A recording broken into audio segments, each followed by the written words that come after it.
Matchday 18 in La Liga EA Sports came to an end with the game at the Benito Villamarín between Real Betis and Rayo Vallecano. It was the final La Liga match of the calendar year in 2024. Real Betis coming into this game having just won one of their previous 6 La Liga matches. Rayo Vallecano coming into this one undefeated in their last 3. And it was the home side, Real Betis, who had the first chance of the game, not more than a minute into the matchup itself. Vitor Roque, who was leading the line for Real Betis, caught this one on the half volley and forced an early save out of Augusto Batalla. Roque was just teed up there by Isco, who was making his first start since returning from injury, captaining the side as well. And it was also the first time that he and both Giovanni Lo Celso started together for Real Betis. Lo Celso with this next chance, winning yet another early corner for Manuel Pellegrini's side.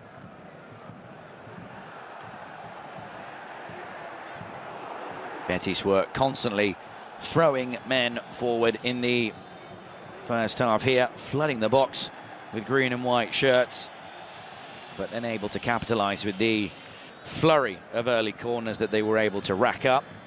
There were shouts for a handball, but it was actually handball from Abde in that moment there. Batalla making the save down low as well.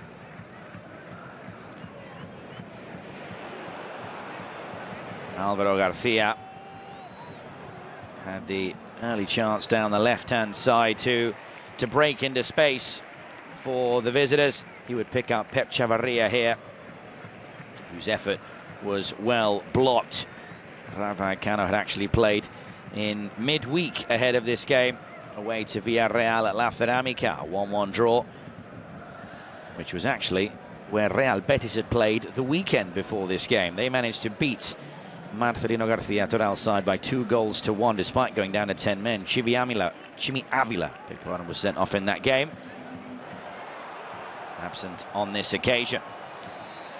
Adrian Mbarba would put the ball into the back of the net for Rayo Vallecano. He believed that he'd scored the opener on the night, but he was very, very close because it was just offside. It was a decision that just a few half seconds maybe earlier would not have been considered offside, but it was the right call. Semi-automatic offside proving that one there. Lovely ball in, but no goal for Adrian Mbarba.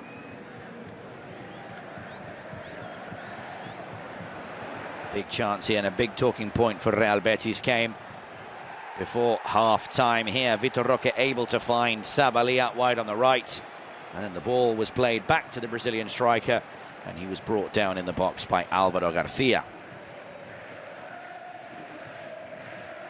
Alvaro Garcia shown a yellow card as well for his challenge on Roque, but more worryingly for him, conceded the penalty, which was then converted by Isco, scoring on his return from injury.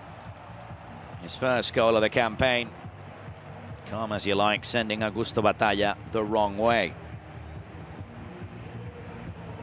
He did well to just roll the ball to the other side of the Argentine's goal.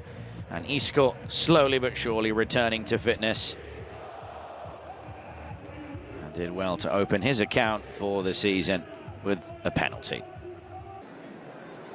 Unfortunately for Rayo Vallecano, Alvaro Garcia had to go off with a muscular injury, it seemed, just before half-time, and Jorge de Frutos would come on for him.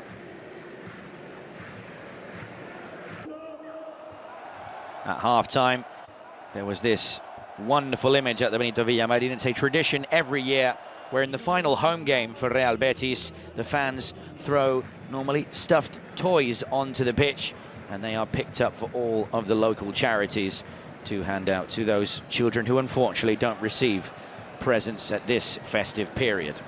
Lovely thing to do from Real Betis. Again, an annual tradition at the Benito Villamarín. This year was no exception. Images now of the second 45, and Rayo Vallecano had the first chance of the game. De Frutos setting up Adrian Mbarba.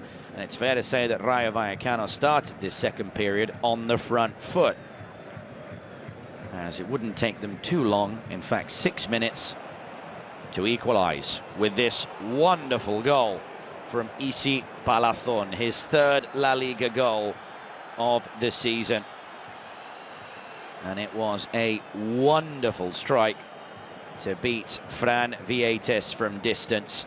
Not much the Betis keeper could do there to try and keep that one out. Perraud taking a heavy touch, Isi reacting and getting to the ball first, and then letting it fly and picking out the bottom corner superbly to make it 1-1.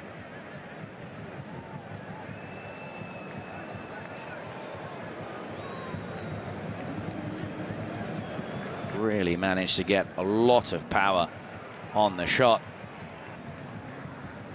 And it's fair to say the equalizing goal actually did put a bit of a spring in the step of Real Betis as they tried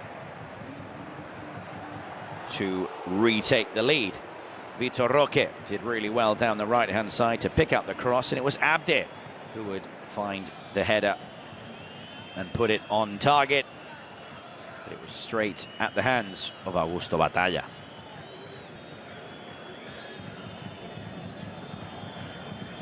Abde actually set up Roque in Betis' last game away to Villarreal. This time the roles were reversed, but Abde could not beat the Rayo keeper.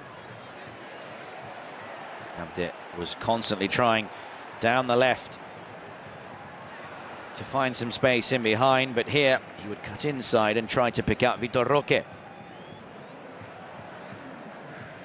Shot though nowhere near hitting the target.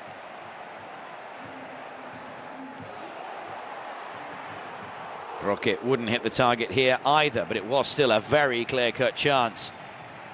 Space opening up for him following a lovely backheel pass from Isco.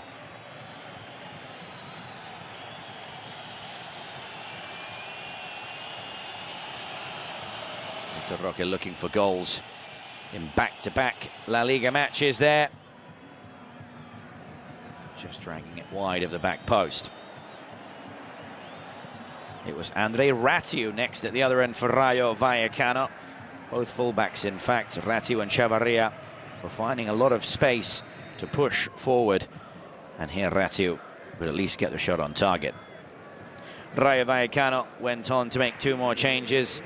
That saw Oscar Valentin come on alongside Sergio Camello. And for Betis, it saw Asandiao replace Isco and Pablo Fornals coming on for Altimira. Aitor Ruibal also entering the fray. Right here we see the golden opportunity again popping up for Vitor Roque. Here he was beaten by Augusto Batalla. At this point, Lo Celso was obviously playing through the middle, with Isco having been replaced. Vitor Roque one-on-one, but was denied by a brilliant save from Augusto Batalla. Rayo was still looking dangerous, though, on the counter-attack. And here, Isi Palazón almost got a second goal on the night, but Fran Vietes was able to parry it away. And the second effort was a fairly tame one from Adri Mbarba.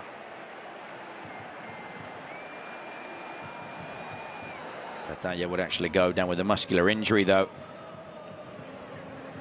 as soon as that chance took place for Rayo at the other end.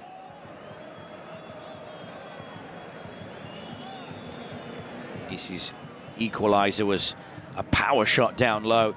On that occasion, he was trying to whip the ball round the keeper, but no goal for him on that occasion. Betis still kept on pushing, looking for a goal that would see them retake the lead. It was Lo Celso who found Perraud here, and he almost scored a wonderful goal on his weaker right foot, but the French left-back could only put it over the crossbar.